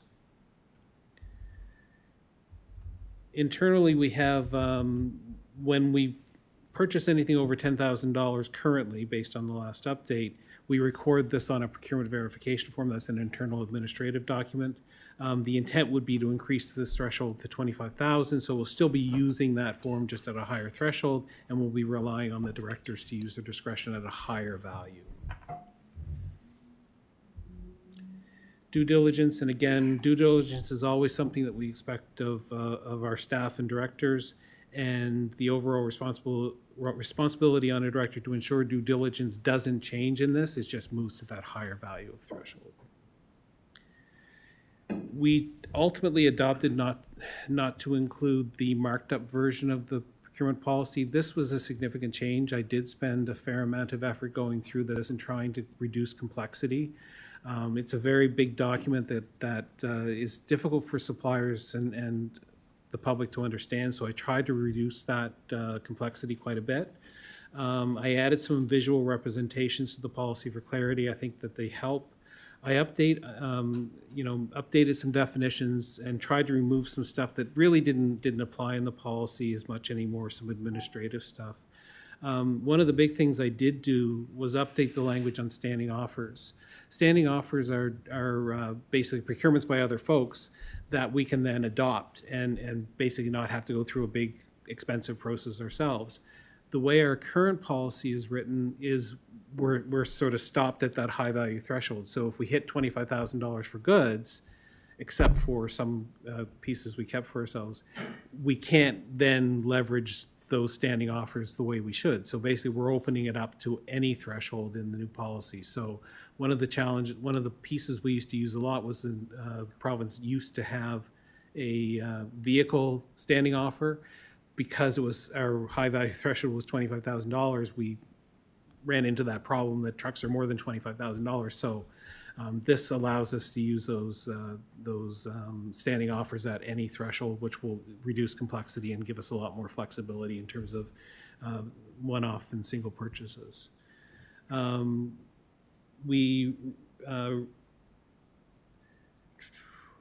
We removed the workers' compensation language. This now has its own separate council policy, so we felt leaving that in there was just adding complexity to this policy and duplicating stuff, so we took some of those types of things out. We updated the local preference language to acknowledge new powers allowed by the Public Procurement Act, and we added something called community language. Basically, by adopting this change, we have a lot more flexibility under that $133,000 value threshold to actually use that for local. And that was kind of the impetus for the 2019 changes, was to give us more flexibility in how we approach the local market. In this case, this just gives us that much more flexibility. The main other change is the adoption of protocols. So basically, we used to have appendices in the old policy that address some of the administrative pieces of policy. So the, alternative procurement practices and supplier complaint process were appendices to the original policy. We've now called those protocols. We've added a couple of new ones. The big one is the supplier disqualification protocol, and that was originally intended to be its own standalone policy, and that's kind of the big protection we need to have if somebody is acting badly in the marketplace, and we do have somebody on that list, that we have the ability to disqualify them from future competitions. This now embeds it into policy without having to have a whole separate standalone policy, making one place to look for this type of thing. So as we adopt maybe ancillary policies, using protocols to tie them into the original policy from which they come makes it a little bit easier and keeps it in one place. The province has also changed the alternative procurement circumstances. So basically, when you have to go outside of your policy, so for example, if we hit a situation where there was something of value over $133,000 that we needed to go out and maybe buy from one supplier because it was our only opportunity or only choice, that's what they call an alternative procurement practice. those practices are set into the various trade agreements to which we're subject, and we have to follow those. What the province has done is sort of re-envisioned that a little bit, reduced it from the previous 23 down to 10 in some bits, and basically made it a little bit more, like taking some of the things that were kind of routine and move them over into a different process. So basically what they've done is things like works of art was one of the exemptions under the alternative procurement practices. Now that's going to be a permanent exemption. It's all administrative, but at the end of the day, we've aligned this policy to that. So we're as up to date as we can be with where the province is, and it'll make our internal dealing with those type of things a lot easier. This change embraces the organizational values, including fiscal responsibility, by empowering change which uses tax dollars and staff effort more efficiently. So we're certainly trying to make things a lot easier on our frontline staff, for example. Innovation in adopting a more dynamic policy and remaining responsive, transparent, and accountable for how we go to market. So even though we'll be able to do more things without going out publicly, it still gives us that best responsiveness to the market, to our citizens, and trying to drive that best value, I think.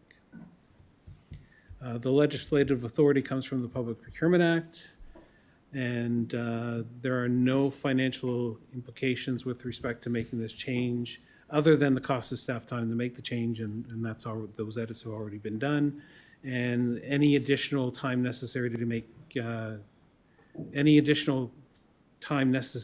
change should be offset by savings in time and the reduced workload in finance and other departments. And one of the reasons we made the initial threshold change from 5 to 10 was to give Kim a little bit more time, the CAO a little bit more time to work on other more important things. And this now takes that threshold again up a little bit higher. So it should free up a little bit more internal resource. So the alternatives are accept the changes and authorize staff to implement the changes to the council procurement policy, or choose not to change it at this time. In that event, we'll do nothing. Council may recommend amendments to the changes proposed. Such amendments would be subject to a special council motion describing the changes required. So I'd need the specific direction to know what you wanted changed. That's it. Great, thank you. So first to speak is Warden Rolston. Thank you. Just want to make sure I'm clear on the whole thing, so that under these new proposals, there would no longer, like municipally here, would no longer require 3 quotes for anything? Through you, Madam Chair.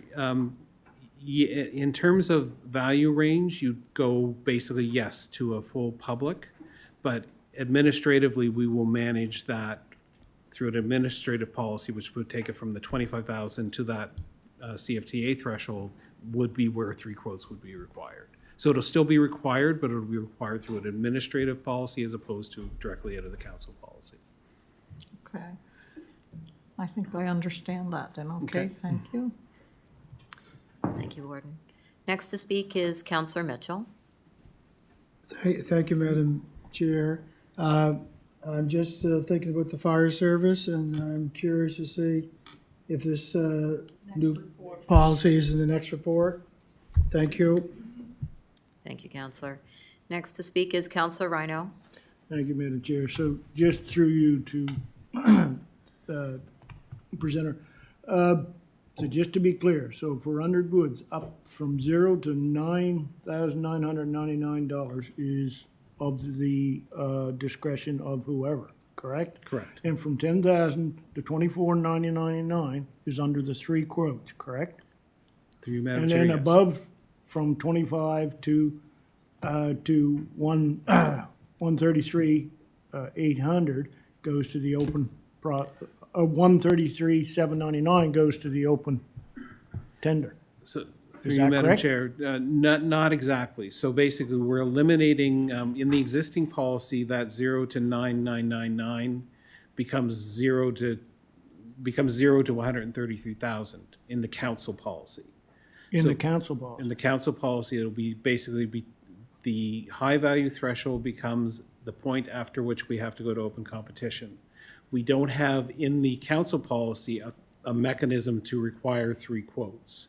That will be done in a separate administrative policy. Okay, thank you. Is that all, Counselor? Yep. Thank you. Next to speak is Counselor Merriam. Thank you, Madam Chair. No, very interesting report and lots of good reading over the weekend, so thanks for that. Just picking up on that last point, can you tell me why, what the practical implications and differences are of an administrative policy versus a council policy?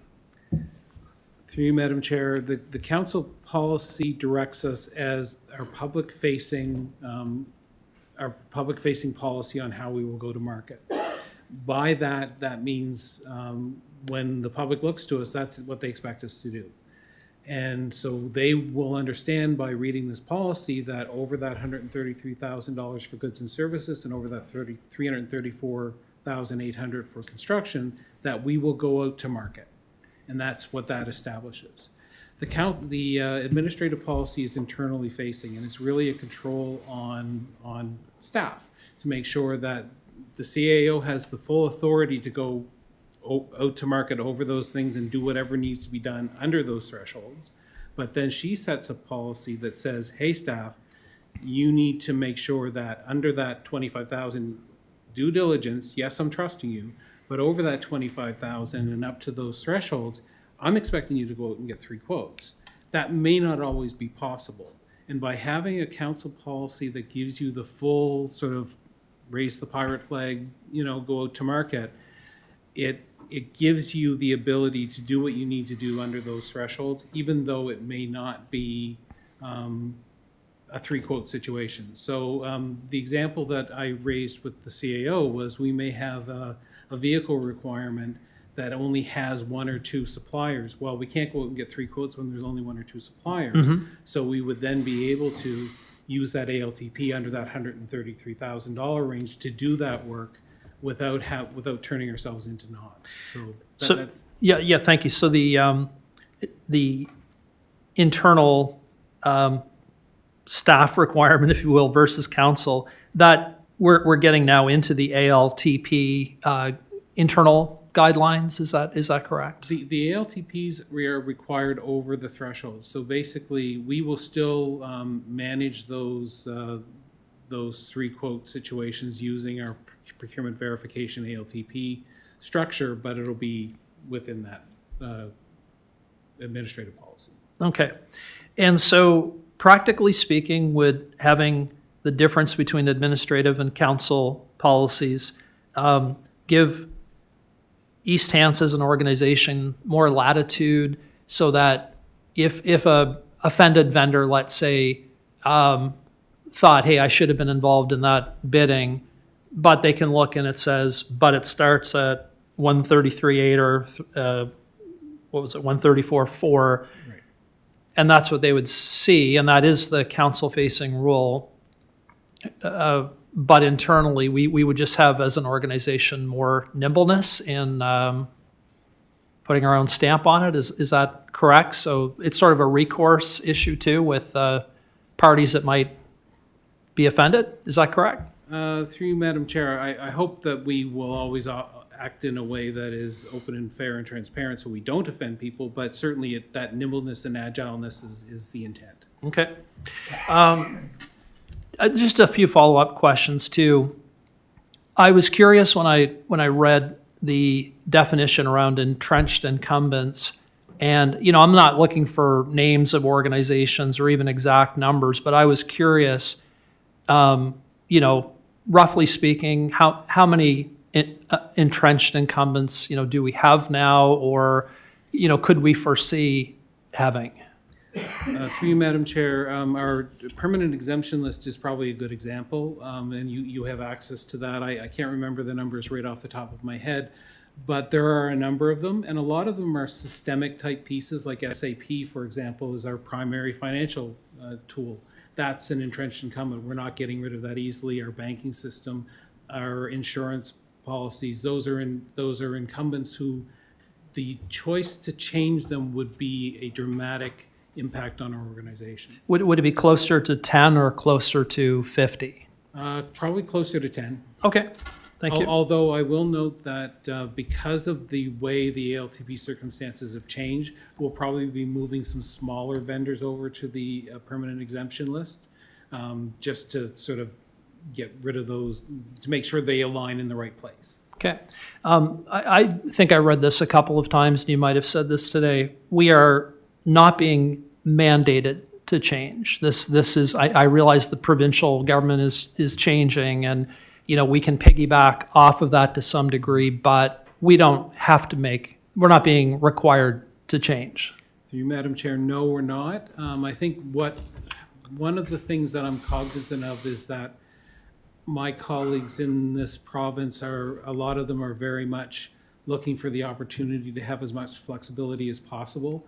And I think we will find very quickly that our other larger municipalities are going to be moving in this direction, smaller ones probably as well. So the opportunity now to leverage this is there, but no, we're not mandated to change. Okay. Last question, I promise.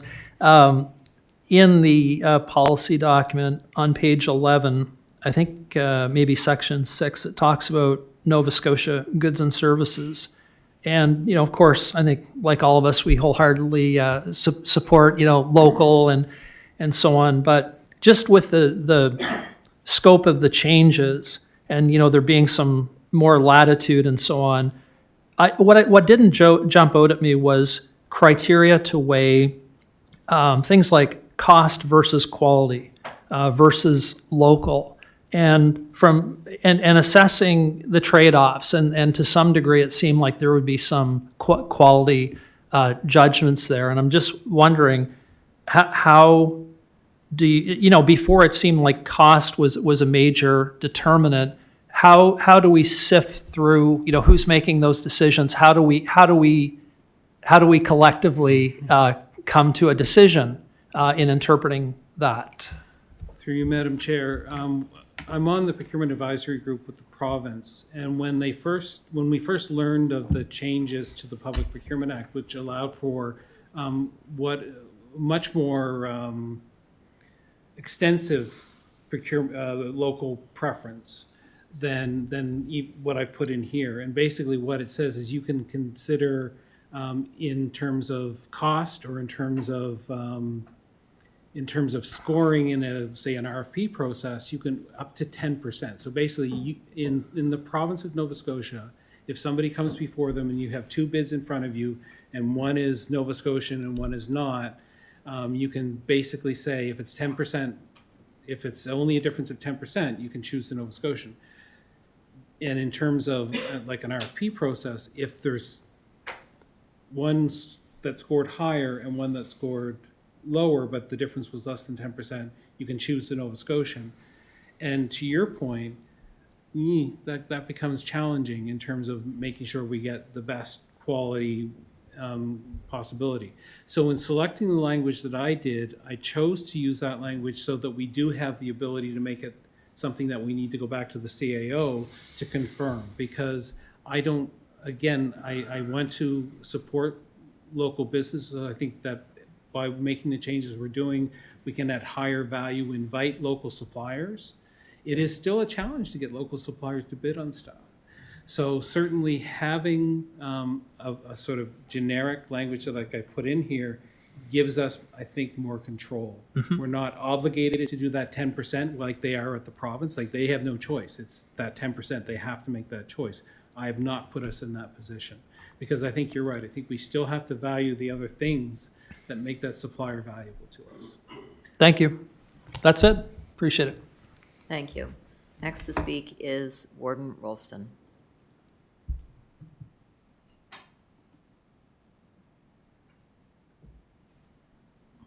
Yes, thank you. Just following up on that before I get to my thing with the impetus now on eliminating interprovincial trade barriers too.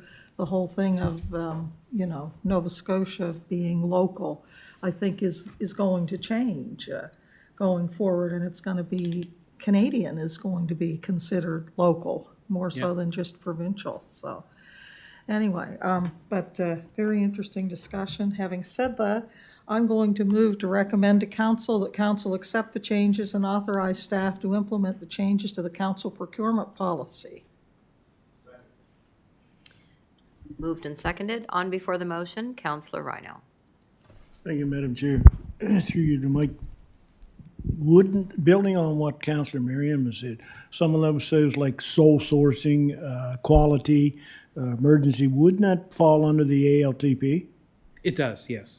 right? Madam Chair. And then you would have to back up your purchases or whatever on that ALTPT form and supply those reasons for an audit, correct? To you, Madam Chair, yes. Thank you. Thank you, Counselor. Okay, we've got a motion on the floor. Seeing no one left to speak, we'll go to the vote.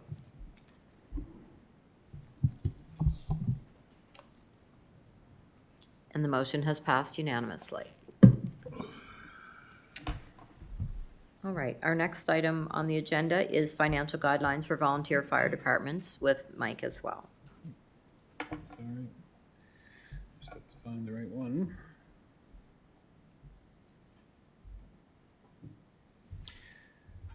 Thank you, Madam Chair. With this report, it's a similar type of situation. So given that we were making changes to the internal or the council procurement policy, we wanted to make sure that, like last time, we kept the financial guidelines for volunteer fire departments in line with what we were doing. I took the opportunity also to have a bit of a deep dive in this one. When we did the last guidelines update, one of the things I tried to do in the procurement section of that was to provide a little bit of some of the guideline stuff that I have developed for East Hants, and put it into that policy. And in looking at it this time, I thought, well, that may be a bit prescriptive. So I've removed some of the guidelines that I had put into that. But the primary change is in this guideline document is to change the threshold at which three quotations must be requested, increasing it from the 10,000 that we changed it to back in January 2025 up to 25,000. The threshold at which open competition is required would be increased to those same CFTA thresholds. So in the table you'll see, that basically you need to request, the fire service would be, the guidelines would require the fire service to request quotations between 25,000 and 133,800, and then over 133,800 go out to open competition. And any ALTPs in this case would be subject to the approval of the membership. So basically giving that internal to the fire service. And then construction would be 25,000 to 334,000, and over 334,000, it would have to go to open competition. This should give significant flexibility to the fire departments in order to do the business that they do. The recommendation is obviously to approve the changes.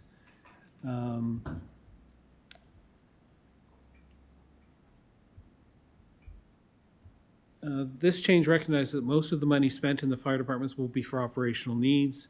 Many of those operational needs are specific to the fire service and in cases to the specific fire department. So if there are compatibility or maintenance or restrictions, so you only have one supplier you can go to get the particular equipment, this gives you the flexibility to do that. It also recognizes that individual fire departments may not have the internal resources to develop those competitions for their needs, even if those needs have significant value. So these changes should reduce the risk to a department by giving them increased flexibility on when they seek competitive bids. As always, due diligence will remain with the chiefs, and basically they'll have to ensure that their department is doing reasonable due diligence in those purchases of less than 25,000. The three quotes will cover the 25,000 to the higher value threshold. I've substantially, as I mentioned, I've substantially rewritten to reduce complexity. Was originally provided with the spirit of including some best practice, but some of that language has been reduced because of the higher threshold that doesn't actually apply. And I do work with the folks pretty closely when they're doing some of the more complex stuff, so I give them that advice directly when we're doing that. But we've left in a little bit more than I originally had taken out based on the CAO's recommendation. We've also updated the meal allowances, which have been updated to align with the current values in the council remuneration and travel reimbursement policy. This change embraces the organizational value of fiscal responsibility by empowering change which uses tax dollars and staff effort more efficiently. In this case, the fire department's being able to have more flexibility in how they operate. The legislative authority comes out of the Municipal Government Act, and there are no financial considerations, and I think we've already offset the time. So the alternatives are choose not to adopt these changes at this time. In this event, no changes are required to the financial guidelines for volunteer fire departments. Direct staff to make alterations to the proposed changes, which I need specific direction on what that would need to be. One of the things I wanted to offer as an alternative is you could direct staff to engage the fire service on the changes. Note that the guidelines allow individual departments to implement more restrictive controls, should they choose to. So I think they have the flexibility to be more restrictive. But if you wanted us to go out and talk to the departments or talk to the chiefs and see what that looks like, but that would delay the implementation of that piece. So that's. Okay. First to speak is Councillor Rhino. Thank you, Madam Chair. I would like to move to go in camera to discuss this issue with regard to financial and personal issues.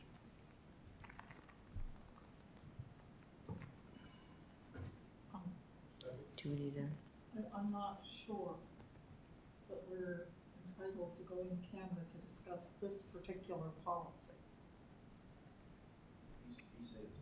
Personal and financial issues. Personal.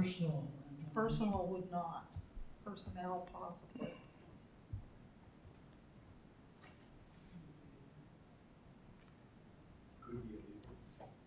Which could end up in a legal situation. If, I'm trying to get at this, so.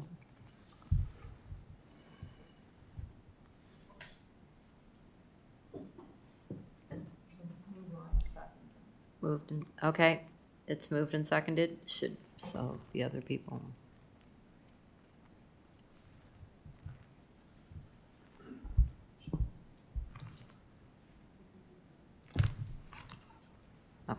Okay, the motion's been moved and seconded, we'll go to the vote on going in camera.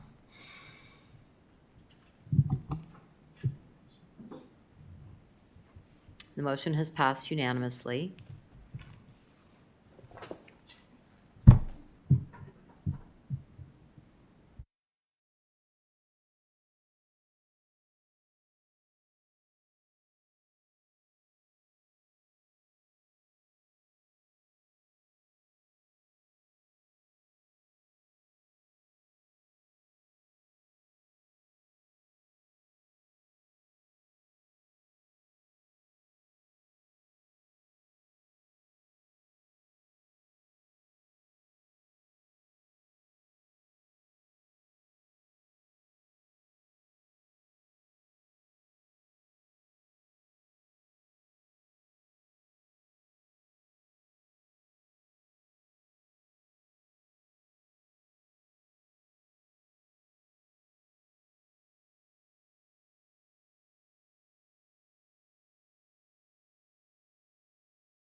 Okay, we're back after going in camera to discuss possible personnel or legal issues with fire department, and no motions are coming forward at this time.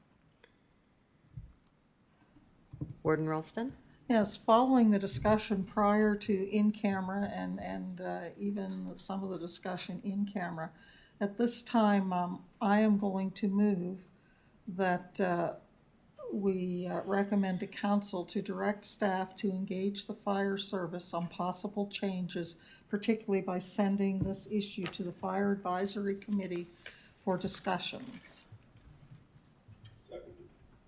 Moved and seconded. Seeing no one, oh, Counselor Mitchell? Just to remind the fire advisor, next meeting is September 4th. Okay, moved and seconded. We'll go to the vote.